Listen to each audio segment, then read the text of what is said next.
आपको पीरियड्स की प्रॉब्लम आ रही है, कभी वो इरेगुलर रहते हैं या कभी रेगुलर रहते हैं, उसके अलावा कभी आपको पेन लोअर एब्डोमेन होती है, तो मोस्ट कॉमनली आपको ये नहीं समझ में आ रहा कि आपको गायनेकोलॉजिस्ट को दिखाना चाहिए या नहीं दिखाना चाहिए। Hi, I am doctor Harman, gynaecologist and laparoscopic surgeon in spa hospital Mohali. आज मैं आपको बताऊंगी कि when you should see a gynaecologist. The most commonly asked question, और हमेशा हमें ये डायलेमा रहता है कि we should consult a gynaecologist और नॉट एट दिस स्टेज। अगर आपके पीरियड्स अबनॉर्मल हैं, यानी कि वो लेस देन 28 डेज पे या मोर देन 40 डेज के बाद आ रहे हैं, तो वो पीरियड की ड्यूरेशन जो है वो इरेगुलर है, तो तब आपको एक गायनेकोलॉजिस्ट को कंसल्ट करना चाहिए, क्योंकि इरेगुलर पीरियड्स ज़्यादा डिले होना भी या ज़्यादा फ्रीक्वेंटली आना भी अबनॉर्मल माना जाता है। आपको बहुत ज़्यादा पेन होती है पीरियड्स के टाइम पे, जो कि आपको पेन किलर्स लेने के बाद भी आपकी वो पेन सेटल नहीं हो रही है, तो then also you should consult a gynaecologist, because उसके बहुत से रीजंस होते हैं इतनी सिवियर पेल्विक पेन होने के, जैसे कि एंडोमेट्रियोसिस।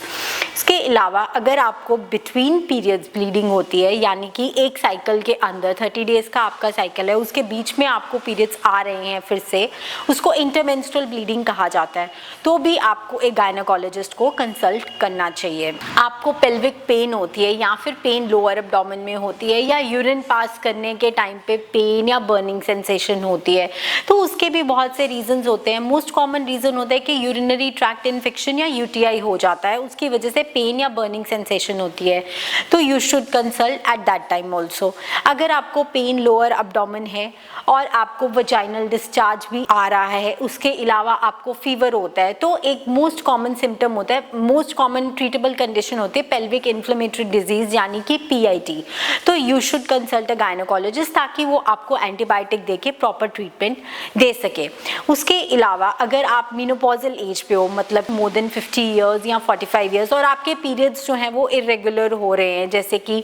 मोर देन 6 मंथ या मोर देन 1 ईयर के बाद आए हैं, तो आपको मेनोपॉजल सिम्टम्स भी आने शुरू हो गए हैं, जैसे कि हॉट फ्लैशेस हो गया, वजाइनल ड्राइनेस हो गया, तो इसके लिए बहुत ज़्यादा बॉदरसम सिम्टम्स हैं आपके लिए, कि आपकी डे टू डे लाइफ जो है वो उसकी वजह से इफेक्ट हो रही है। तो you should consult a gynaecologist so that they can prescribe you some hormone replacement therapy और a non hormone replacement therapy, जिससे कि आपके ये सिम्टम्स जो हैं वो कंट्रोल हो जाएं।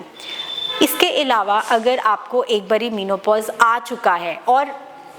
यानी कि मोर देन 1 ईयर के आपको पीरियड्स नहीं आए और एकदम से आपको ब्लीडिंग स्टार्ट होगी, उसको पोस्ट मेनोपॉजल ब्लीडिंग कहा जाता है, तो that is also considered abnormal.